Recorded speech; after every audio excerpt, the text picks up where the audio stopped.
Hello students, जैसे कि आप सब लोग अभी 11th में आ गए हैं, आपका जो न्यू बैचेस हैं वो आप स्टार्ट हो गए होंगे। आपने देखा होगा कि 11th के अंदर बेसिकली सारे सब्जेक्ट्स ही आपके लिए बहुत ही ज़्यादा नए हैं।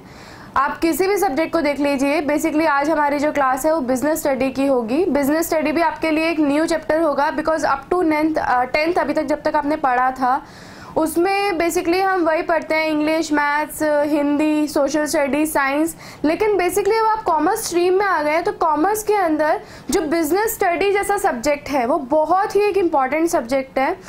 बेसिकली कई स्टूडेंट यही सोचते हैं कि थ्योरिकल सब्जेक्ट है तो हम बाद में कवर कर लेंगे, अब भी पढ़ के क्या करना है, अगर हम 1 महीने पहले भी पढ़ें तो हो जाएगा। बट मैं आपको ये बात बता दूं कि बिजनेस स्टडी एक ऐसा सब्जेक्ट है जिसको अगर आप डेली भी रूटीन में थोड़ा थोड़ा पढ़ते रहें तो ये आपको इतनी नॉलेज देगा कि इसी की वजह से आप अपने अकाउंट्स में भी अच्छे मार्क्स ला सकते हैं।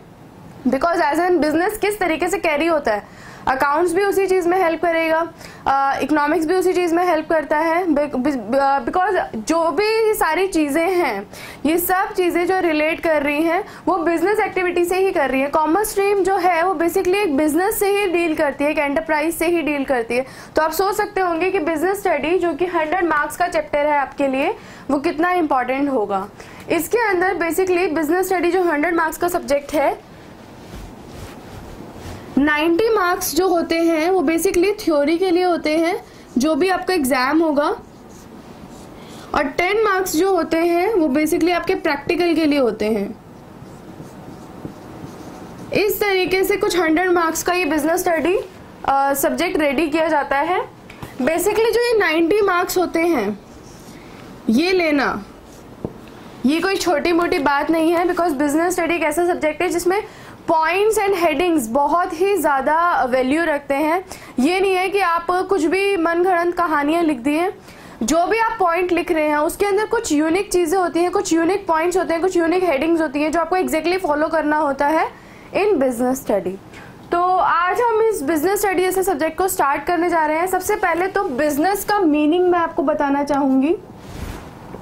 बिजनेस जो एक्चुअली होता है उसका मीन क्या है, अगर मैं सिंपल लैंग्वेज में बोलूँ तो इसका मतलब होगा a man who is busy in some activity.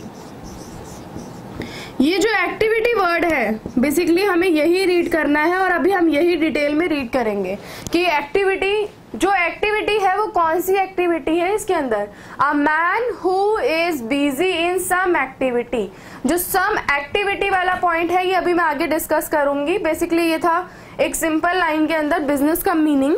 आगे अगर मैं सेकेंड डिफाइन इसको दूं, ये था first definition in simple manner. Second definition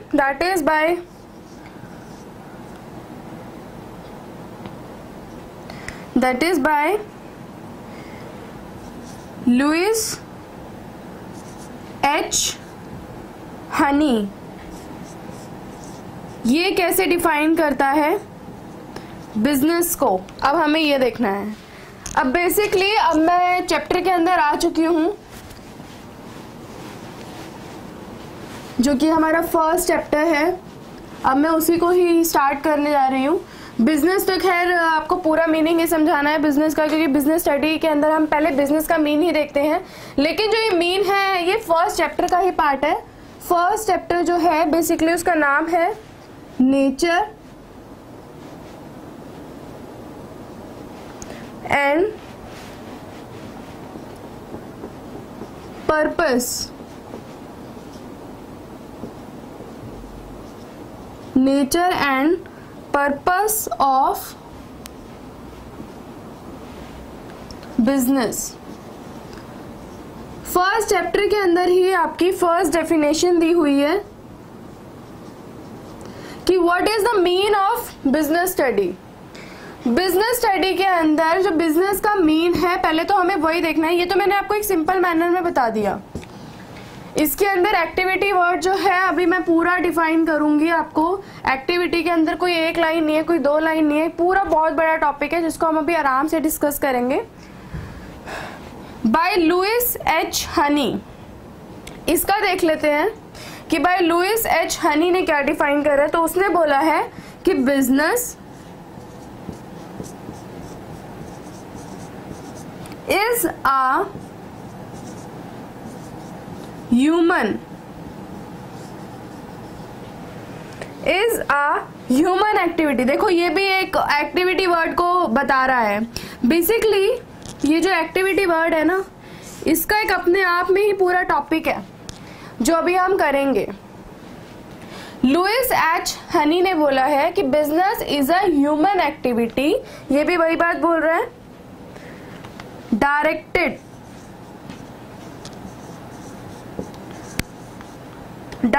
towards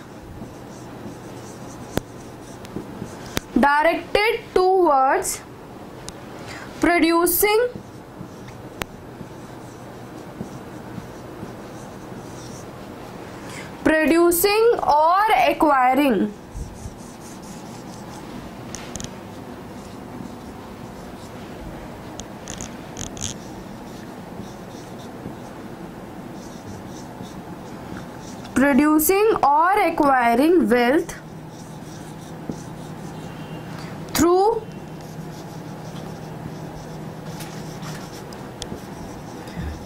buying and selling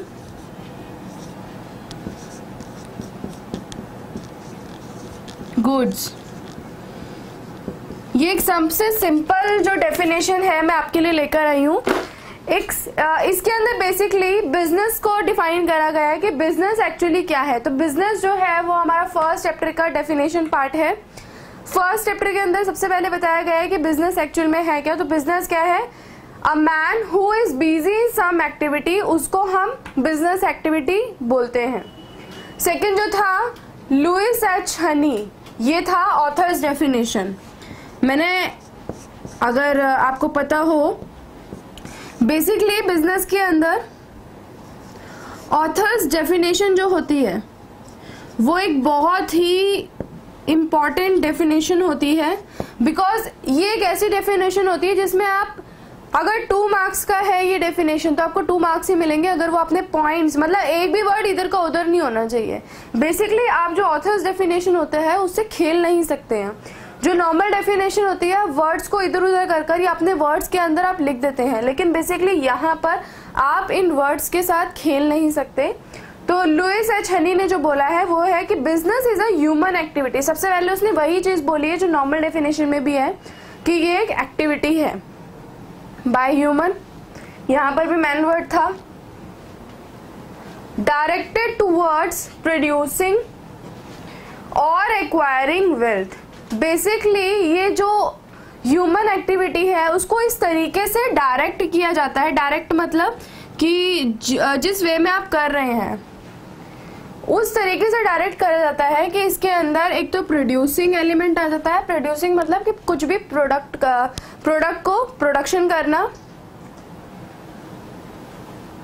production के प्रोड्यूस हो गया प्रोडक्शन में, या फिर एक्वायरिंग वेल्थ, या तो आपको कहीं से पैसे मिल रहे हैं। अब पैसे तो तभी मिलेंगे जब कुछ काम करोगे, तो कहीं ना कहीं जब तक कुछ प्रोड्यूस नहीं होगा तब तक वो एक्वायरिंग वेल्थ नहीं होगा। Through buying and selling goods, यहाँ पर उसने बात भी बोल दी कि वो थ्रू किसके होना चाहिए, कोई भी चीज़ या तो आप खरीद रहे हो या तो बेच रहे हो। देख रहे होंगे कि कितनी सिंपल डेफिनेशन और कितनी क्लियर डेफिनेशन आपको दी है। बेसिकली यहाँ पर उसने सबसे पहले बोला था कि a man who is busy in some activity. यहाँ पर वो कहता है, जो ऑथर्स डेफिनेशन है, कि business is a human activity directed towards producing और acquiring wealth through buying and selling goods. आपने देखा होगा कि मैंने अभी जस्ट ये 1-2 मिनट के अंदर ये लिखवाई है और आपको वो जो वर्ड्स हैं वो माइंड में सेट हो रहे होंगे, बिकॉज जो भी लैंग्वेज है बहुत ही सिंपल लैंग्वेज, जितना हो सके उतना मैं आपको सिंपल लैंग्वेज में लिखवाने की कोशिश करूंगी। बिकॉज बिजनेस एक ऐसा सब्जेक्ट है जिसके अंदर बहुत सारी चीज़ें होती है जो आपको माइंड में रखनी होंगी। पूरा थ्योरी है लेकिन जो वर्ड्स हैं वो माइंड में रहने चाहिए। तो मैं जो कोशिश करती हूँ एज एन टीचर वो यही करती हूँ कि आपको जितने भी मैं पॉइंट्स कराऊँ, जितने भी टॉपिक्स कराऊँ, एक तो वो एक दूसरे से इंटर रिलेट कर रहे हो, और दूसरी चीज़ जो लैंग्वेज है वो भी मिक्स मैच कहीं ना कहीं हो रही हो, ताकि आपको ये ना लगे कि अब इसमें तो ये दूसरी बात बोली है और पहले आप कुछ और बोल रहे थे। तो जो वर्ड्स हैं वो भी बहुत मैटर करते हैं इन बिजनेस स्टडी। ओके, तो अभी हमने जस्ट ये डेफिनेशन करी है, यू हैव 1 मिनट। आप इस डेफिनेशन को अच्छे से देखिए पहले तो, देन हम इसके आगे अभी economic and non economic activity जो है वो करेंगे। So you have 1 minute.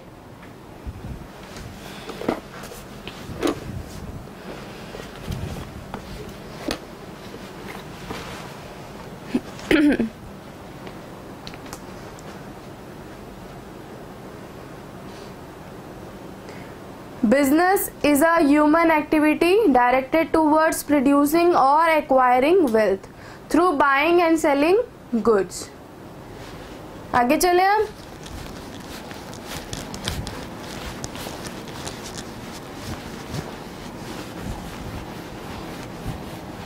I know 11th में ये आपके लिए न्यू सब्जेक्ट है,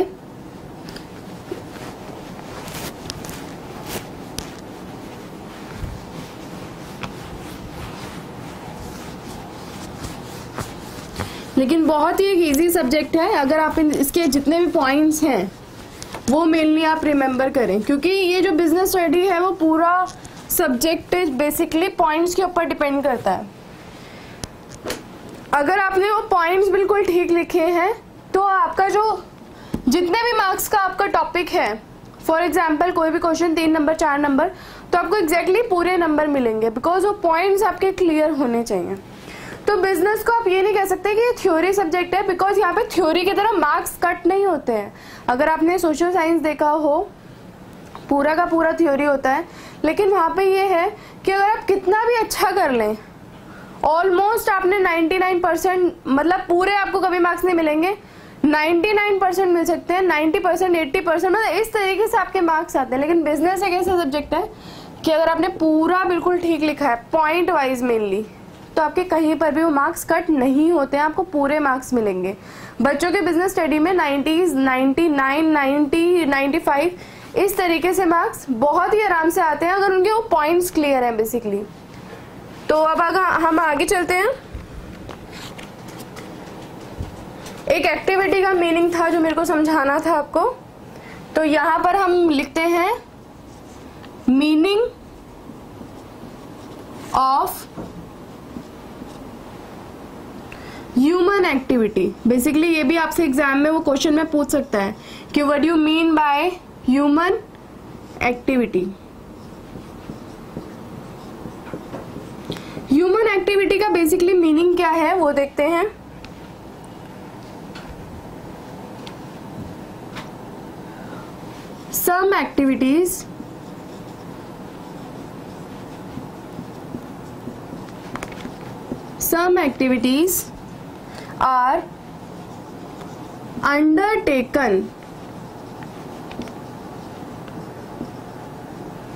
some activities are undertaken to earn money. Some activities are undertaken to earn money, but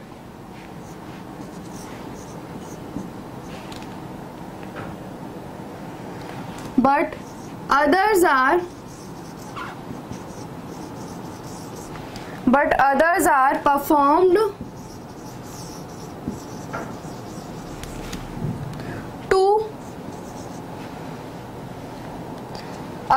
performed for personal satisfaction.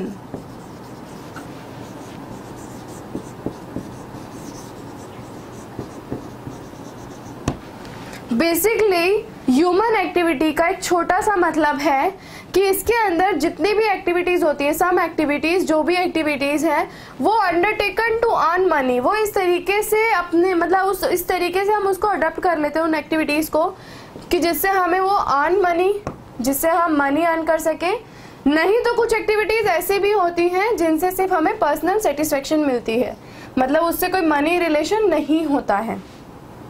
यहाँ पर एक चीज समझाऊंगी, जो ये पॉइंट है अर्न मनी, बेसिकली जो ये अर्न मनी वाला पॉइंट है ये होता है इकोनॉमिक एक्टिविटी वाला पॉइंट, इकोनॉमिक एक्टिविटी।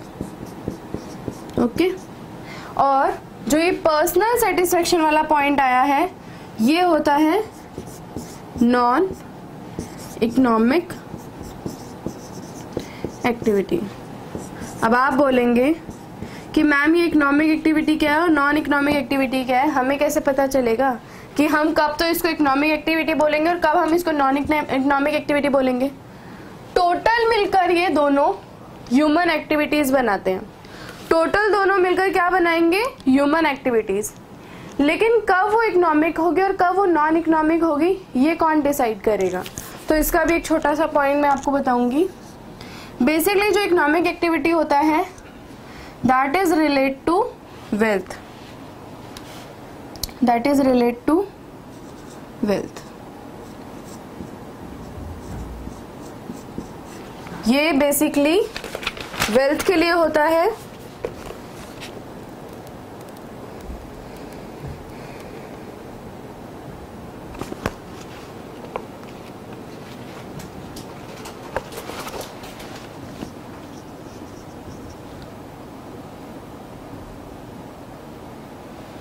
बेसिकली ये वेल्थ के लिए होता है।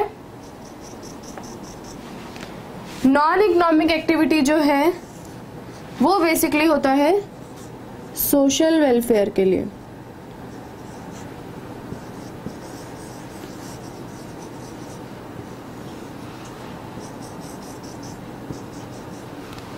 दोनों में एक तो सबसे पहले अगर आपको दोनों को डिस्टिंग्विश करना है तो this is relate to wealth and this is relate to social welfare. अब मैं इसके कुछ एग्जांपल्स रखती हूँ ताकि आप इजीली देख सके कि हाँ वेल्थ में कौन सी एक्टिविटीज आ रही हैं, सोशल में कौन सी आ रही हैं।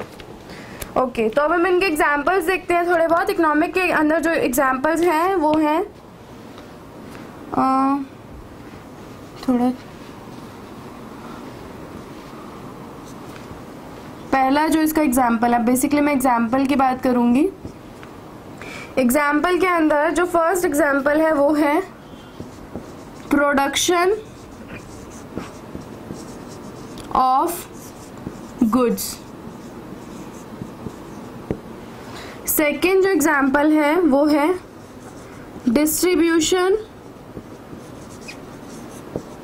Distribution of goods by any person लिख सकते हैं वैसे तो, लेकिन बाय लिख देते हैं स्पेसिफिक कि होलसेलर और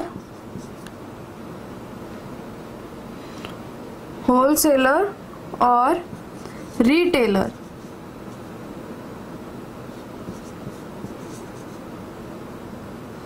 होलसेलर और रिटेलर। थर्ड एग्जाम्पल भी इसका ले लेते हैं,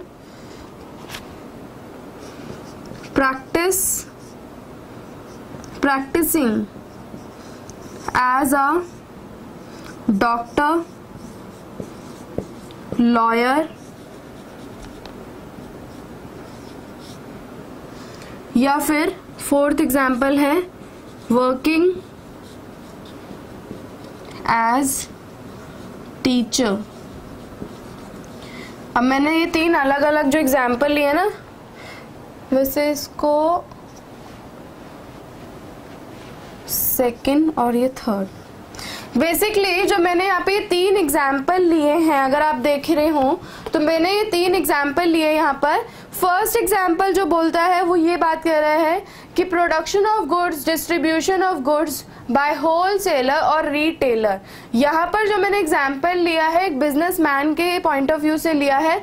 तो ये जो पॉइंट है वो इकोनॉमिक एक्टिविटी के अंदर, इकोनॉमिक एक्टिविटी के तीन पार्ट होते हैं। इकोनॉमिक एक्टिविटी के अंदर जो फर्स्ट पार्ट है दैट इज बिजनेस एक्टिविटी, ये उसको दिखा रहा है। ये जो पॉइंट है, ये जो फर्स्ट मैंने एग्जाम्पल लिया है basically business point of view से लिया है। इकोनॉमिक एक्टिविटी में वैसे तीन पार्ट होते हैं, एक बिजनेस, एक प्रोफेशन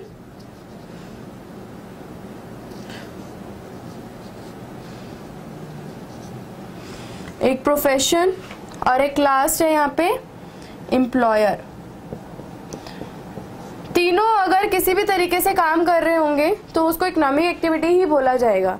तो मैंने तीनों के एग्जाम्पल लिए हैं ताकि आपको क्लियर हो कि इकोनॉमिक एक्टिविटी के अंदर ये एग्जाम्पल है, और तीनों के अंदर जो इकोनॉमिक एक्टिविटी है उसके जो 3 फर्दर पार्ट आ जाते हैं, बिजनेस, प्रोफेशन और एम्प्लॉयर, वो इस तरीके से हैं। First example is of business, second example is of profession, that is and practicing as an doctor or lawyer। अगर ये लोग काम कर रहे हैं तो उनको हम प्रोफेशन में बोलेंगे, जो कि है इकोनॉमिक एक्टिविटी का ही पार्ट। थर्ड इज एम्प्लॉय लिख सकते हैं या तो फिर एम्प्लॉयर लिख सकते हैं, एम्प्लॉयमेंट कर देते हैं इसको,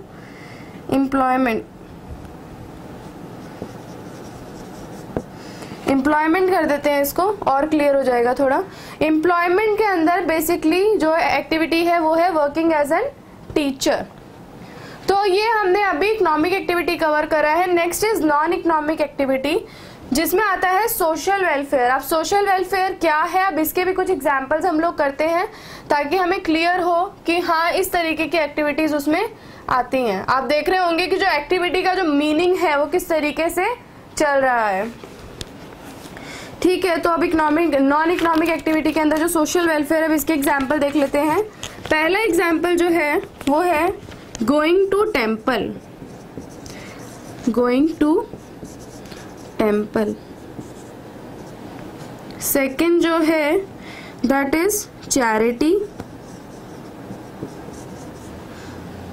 third is social service.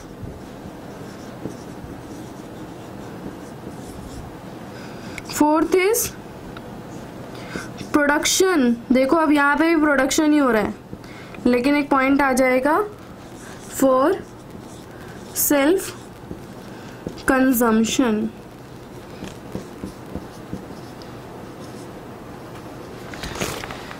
Okay, अब यहाँ पर आप देखेंगे कि जो नॉन इकोनॉमिक एक्टिविटी है बेसिकली उसके अंदर सोशल वेलफेयर के बारे में बात होगा।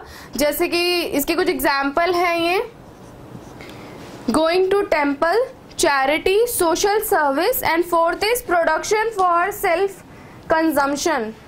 प्रोडक्शन फॉर सेल्फ कंजम्पशन, ये इस तरीके के कुछ 4 एग्जाम्पल है। यहाँ पे प्रोडक्शन हो रहा है लेकिन अपने लिए ही हो रहा है। अगर मान लो अगर मेरा टीवी बनाने का बिजनेस है और मैं अपने खुद के रूम में टीवी बनाकर लगाना चाहती हूँ तो वो कोई बिजनेस नहीं है, बिकॉज वहाँ पे कोई बाइंग एंड सेलिंग नहीं हो रही है। तो इस तरीके से ये पूरा चार्ट मैंने आपको बताया है कि किस तरीके से क्या चीज कैसे डील करेगी। एक और पॉइंट बता देती हूँ, सोशल वेलफेयर के अंदर यहाँ पे सोशल सेटिस्फेक्शन होता है। सोशल सेटिस्फेक्शन जो मेन एम है, ठीक है। बेसिकली इकोनॉमिक एक्टिविटी के अंदर जो कि एक वेल्थ एक्टिविटी है, इसके अंदर जो मेन एम है दैट इज अर्न मनी। इस तरीके से ये पॉइंट्स हैं कुछ, दोबारा से सारा एक रिकैप कर लेते हैं विद इन 2 और 3 minutes. First is meaning of human activity. अभी हमने जो डेफिनेशन करा था बिजनेस का, उसी के अंदर ये ह्यूमन एक्टिविटी सबसे पहले हमने पढ़ा था कि एक्टिविटी मीन क्या है। एग्जाम में मीनिंग भी आ जाता है कि ह्यूमन एक्टिविटी मीन क्या है। तो उसमें यह है कि some activities are undertaken to earn money but others are performed for personal satisfaction. यहाँ पर बेसिकली ह्यूमन एक्टिविटी में 2 एक्टिविटीज होती हैं। First is earn money, second is personal satisfaction. Earn money is economic activity, personal satisfaction is non economic activity. Economic activity that is wealth activity to earn money. Examples are like production of goods and distribution of goods by wholesaler और retailer, practicing as a doctor और a lawyer, working as an teacher. यहाँ पर economic activity में 3 parts में इसको divide करा गया है। बिजनेस, जो लोग बिजनेस करना चाहते हैं वो यहाँ आ जाए। जो लोग एज एन प्रोफेशन प्रोफेशनली कुछ काम करने आते हैं, डॉक्टर, लॉयर, वो यहाँ आ जाए। एम्प्लॉयमेंट, कोई किसी के अंडर काम करना चाहता है एज एन एम्प्लॉय तो यहाँ आ जाए। Non economic activity basically social welfare के बारे में बात करती है, that is social satisfaction. Social satisfaction के अंदर हम किस तरीके से अपने आप को सेटिस्फाई कर सकते हैं या लोगों का भला कर सकते हैं। First is going to temple, second is charity या किसी भी आप एनजीओ से जुड़ जाए, social service, fourth is production for self consumption. तो ये पर्टिकुलरली आज मैंने जो कराया है that is human activity. In economic और नॉन इकोनॉमिक। बेसिकली आज के लिए इतना काफ़ी है। अगर आप इसको अच्छे से देखेंगे तो नेक्स्ट क्लास में जो हमें करना है वो इकोनॉमिक और नॉन इकोनॉमिक को ही आगे हम फर्दर डिस्कस करेंगे। तो see you in next class. Thank you, take care.